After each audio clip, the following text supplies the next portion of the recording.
নমস্কার। যুক্তি তর্ক সঙ্গে অর্কই আপনাদের স্বাগত। আপনাদের সঙ্গে আমি অর্কপ্রভ সরকার। 1971 সালে লোকসভা নির্বাচনে দক্ষিণ কলকাতা লোকসভা কেন্দ্র থেকে প্রবাদ প্রতিম বামপন্থী নেতা গণেশ ঘোষকে হারিয়ে লোকসভায় প্রথমবারের জন্য গিয়েছিলেন তরুণ তুর্কি প্রিয়রঞ্জন দাশমুন্সী।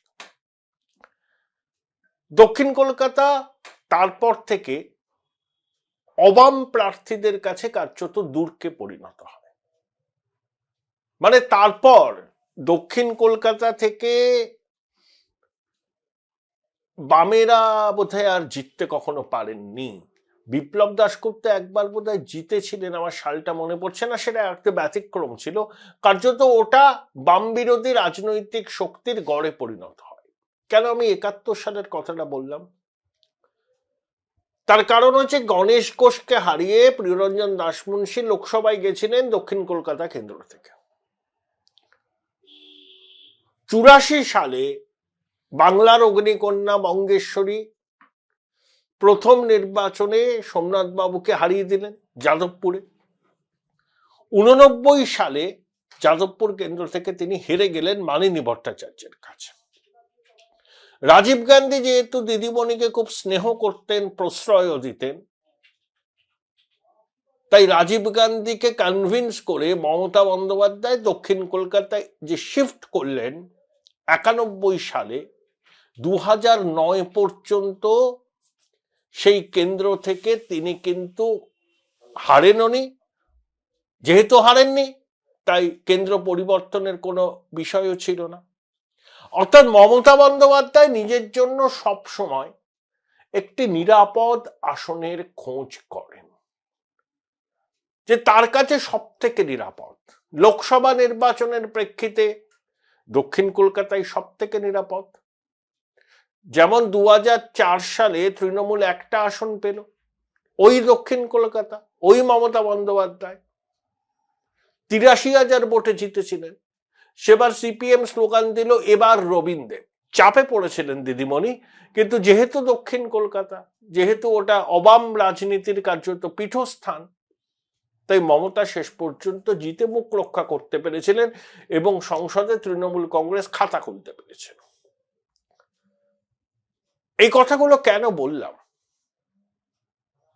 তার একটাই কারণ, যে দিদিমণি সবসময় নিরাপদ আসনের খোঁজ করেন। 2021টা ব্যতিক্রম ছিল।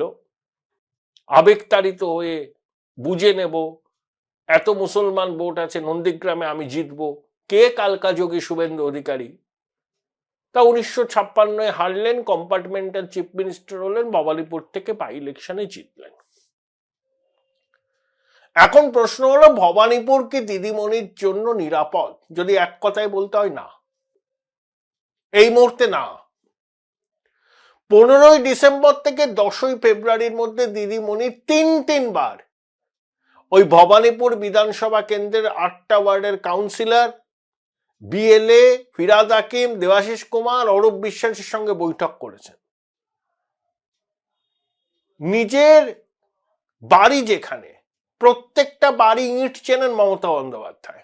আরে 44.5 লক্ষ নাম বাদ গেছে প্রাথমিকভাবে এসআইআর, তাতেই এত আতঙ্ক? দিদিমণি 3টে ওয়ার্ড থেকে লিড পেয়েছিলেন, 73, 77, 82। তার মধ্যে 77, এই দিদিমণি বলছি, লোকসভা নির্বাচনে তৃণমূল কংগ্রেস ভবানীপুর কেন্দ্র থেকে 5,000-এর একটু বেশি ভোটে এগিয়েছিল।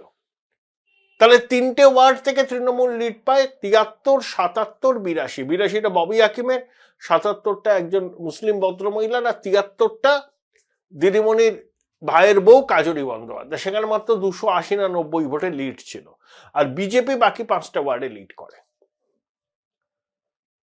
নিজের বুথে দিদিমণি হেরেছিলেন।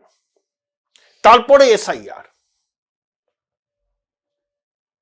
2011 তিনি প্রদত্ত ভোটের মধ্যে 58-59% পেয়ে জিতেছিলেন। সে বিপুল মার্জিনে সিপিএম এর প্রার্থী ছিলেন অধ্যাপিকা নন্দিনী মুখার্জি। 21 সালে শোভনদেব চট্টোপাধ্যায়, রুদ্রনীল ঘোষের হাড্ডাহাড্ডি লড়াই, ওই 77-82 শোভনদেব বাবুর মান রক্ষা করেছিল। কিন্তু এসআইআর এর পরে দিদিমণি কিছু ভাবছেন নাকি যে তিনবার মিটিং করতে হলো 15ই ডিসেম্বর থেকে 10ই ফেব্রুয়ারির মধ্যে? মুখ্যমন্ত্রী নিজের কেন্দ্র নিয়ে এত চিন্তিত হবেন কেন? তিনি ভূমিকন্যা, ওখানে বড় হয়েছেন, স্কুল কলেজ সবকিছু তার রাজনীতির হাতে করি ওখানে, ওখানকার নির্বাচিত বিধায়ক, তিনি মুখ্যমন্ত্রী, তিনবার বৈঠক করতে হলো। এই হচ্ছে আতঙ্ক। কারণ ভবানীপুর আগে যা ছিল এখন তা নেই। ভবানীপুরে গুজরাটিরা আছেন, মারওয়ারিরা আছেন, সিন্ধ্রিরা আছেন, তামিলরা আছেন, মুসলিমরা আছেন, বাঙালিরা আছেন, একদম কসমোপলিটান মিনি ভারত। শিক্ষিত মধ্যবিত্ত নিম্নবিত্ত মানুষ এবার মমতা বন্দ্যোপাধ্যায়কে ভোট দেবে না, দেবে না। তাদের 100টার মধ্যে 90টা ভোট বিরোধী পক্ষে পড়বে, বিজেপিতে পড়বে। হিন্দু ভোটের কনসলিডেশন হবে। 100টার মধ্যে 65টার বেশি হিন্দু ভোট এবার বিজেপির পক্ষে পড়বে। আর আমি যতদূর খবর পেলাম এসআইআর এর প্রাথমিক পর্যায়ে 77 নম্বর ওয়ার্ডেই নাকি 10,000 মতো নাম বাদ গেছে। তাই দিদিমণির সংখ্যা বাড়ছে, তাই তিনবার বৈঠক করতে হয়েছে। কেউ অপরাজেয় নয়, কোন কেন্দ্র কারুর গড় হয় না। এগুলো সংবাদ মাধ্যম সব লেখর ফালতু কথা। আরে বুদ্ধবাবু যাদবপুর কেন্দ্রে হারবে 2011 সালে কেউ ভেবেছিল? অতি বড় তৃণমূল সমর্থক ভেবেছিলেন। প্রার্থী পাচ্ছিল না তৃণমূল। মনীশ গুপ্ত নিজে স্বেচ্ছায় বলেছিলেন যে আমি লড়বো। তারপরে তো সবাই আপনারা জানেন বাকিটা ইতিহাস। নন্দীগ্রামেও যে দিদিমণি হারবেন, অতি বড় তৃণমূল বিরোধী কি ভাবতে পেরেছিল? ভেবেছিল যে শুভেন্দু যাই বলুন না কেন শেষ পর্যন্ত দিদি জিতবেন, কিন্তু হেরেছিলেন। ইন্দ্রপতন হয়। 71 সালে গণেশ ঘোষকে প্রিয়বাবু হারাবেন কেউ ভাবতে পারেনি। ইন্দিরা গান্ধী 77 হেরে যাবেন কেউ ভাবতে পারেনি। কেউ অপরাজেয় নয়। জনদেবতা নির্বাচিত করেন। জনদেবতার রোষায়ের মুখে পড়লে অনেক মাতব্বরও লেজ গুটিয়ে ঘরে ঢুকে যায়। জনদেবতাই সংসদীয় গণতন্ত্রে শেষ কথা বলে। তাই এবারে বাতাসে কেমন কেমন একটা গন্ধ। দিদিমণির যে কনফিডেন্স নেই এটা স্পষ্ট। নইলে নিজের খাস্তালুকে 15ই ডিসেম্বর থেকে 10ই ফেব্রুয়ারির মধ্যে তিনবার বৈঠক করতে হয়। বিএলএ, পুরো প্রতিনিধি, ববি হাকিম, দেবাশিস কুমারদের সঙ্গে ইনস্ট্রাকশন দিতে হয় কারুর নাম যেন বাদ না যায়, খুঁজে আনো, ধরে আনো। এই যে কারুর নাম যাতে বাদ না যায়, তার পরিণতিটা কি দেখছেন?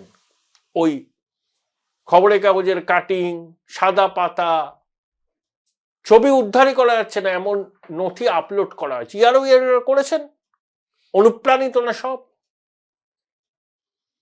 বলে দেওয়া হয়েছে রাজনৈতিক মহল থেকে সব নথি আপলোড করতে হবে। তার প্রমাণ হচ্ছে এটা। আমরা আগে থেকে বলেছিলাম চাপ আসছে ইয়ারোদের উপর। কিছু কিছু জেলা শাসক বলছেন সব যা পাবে নথি আপলোড করতে হবে। কমিশনের কথা শোনার দরকার নেই। শুভেন্দু অধিকারী বিস্ফোরক অভিযোগ করেছিলেন মাননীয় মুখ্য সচিব নাকি জেলায় জেলায় জেলা শাসকদের ফোন করে বলছেন যে নির্বাচন কমিশনের অত নিয়ম নীতি মানার দরকার নেই, দারুণ বাজেট হয়েছে, প্রতিষ্ঠান বিরোধিতার হাওয়া কেটে গেছে। এটা নাকি শুভেন্দু বাবুর দাবি। নন্দিনী চক্রবর্তী ফোন করে করে জেলা শাসকদের বলেছিলেন। তাহলে মুখ্য সচিব রাজ্যের মানে কি বলবো সিভিল অ্যাডমিনিস্ট্রেশনে তিনি শেষ কথা। যদিও একজন সুপার চিফ সেক্রেটারি আছেন মনোজ পান্ত, যদিও ডক্টর পান্ত কিন্তু কারুর কাজে ইন্টারফেয়ার করেন বলে শোনা যায় না। তাহলে নন্দিনী দেবী তো নিজের থেকে করেননি, বঙ্গেশ্বরীর নির্দেশে এই কথাটা বলেছেন। যদি এই অভিযোগ সত্যি হয়ে থাকে তাহলে আপনি ভাবতে পারছেন যে একটা সাদা পৃষ্ঠা খবরের কাগজের কাটিং একটা নথি হিসাবে আপলোড হচ্ছে। আরে আপলোডটা হলো কি করে? নির্বাচন কমিশন, সুপ্রিম কোর্ট কখনো বলেছে যে সাদা পাতা খবরের কাগজের কাটিংকে নথি হিসাবে বিবেচনা করতে হবে? এইসব কাজই করেছে। এসআইআর আতঙ্কে ঘুম উড়েছে বঙ্গেশ্বরীর এবং তৃণমূলে। তাই অনুপ্রাণিত আমলাকুলকে বলেছে যা হাতের কাছে পাবে সেটাকেই আপলোড করে দাও, পরে দেখা যাবে। ইতিমধ্যে 44,000 নাম বাদ গেছে ভবানীপুর থেকে।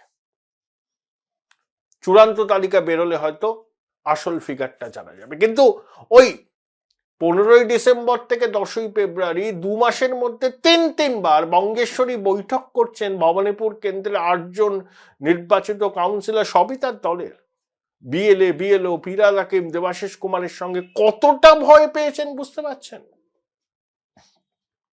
দিদিমণি একটা জিনিস বুঝে গেছেন, তিনি অপরাজেয় নন। 89-তে এনেছিলেন যাদবপুরে মালিনী ভট্টাচার্যের কাজে, তারপর যেই দক্ষিণ কলকাতায় গেলেন আর কোনোদিন সরলেন না। নিজের জন্য সব থেকে নিরাপদ আসনটা তিনি চান। আবেগতাড়িত হয়ে নন্দীগ্রামে গেছিলেন, কম্পার্টমেন্টাল পেয়ে ফিরে এসেছিলেন, আবার ভবানীপুরে দাঁড়ালেন। কিন্তু যা মতি গতি, ভবানীপুরের যা কম্পোজিশন, দিদিমণি ভয় পেয়েছেন। ওই বললাম 2011-এ বুদ্ধবাবু যাদবপুরে হারবেন, এটা বোধহয় অতি বড় তৃণমূল সমর্থকও ভাবতে পারেন। অঘটন সবসময় ঘটে, অঘটন ভবিষ্যতেও ঘটবে।